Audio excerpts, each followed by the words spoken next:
A je lodhur nga dietat e rrepta që të lënë të uritur dhe pa energji, nga listat e pafundme me jo dhe mos?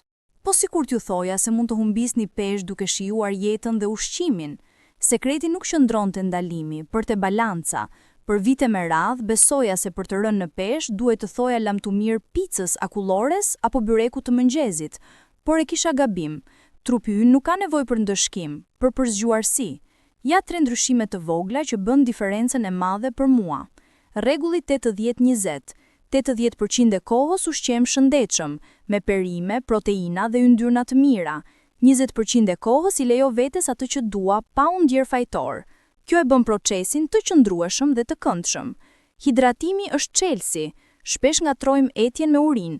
Duke pirë mjaftueshëm ujë gjatë ditës, ndihmova metabolizmin tim dhe reduktova ngrënien e panevojshme. Një gotë ujë para vaktit bën mrekulli. Lëvizja që të pëlqen. Haroje palestrën nëse e uren. Unë fillova me ecje të gjata duke dëgjuar muzikë dhe kërcim në shtëpi. Gjej një aktivitet që të sjellë gëzim dhe lëvizja nuk do të duket më si një detyrim. Humbja e peshës nuk është një garë shpejtësie, por një maraton drejt një stili jetese më të mirë. Fillo me ndryshime të vogla sot dhe shiko se si trupi dhe mendja jote do të të falenderojnë.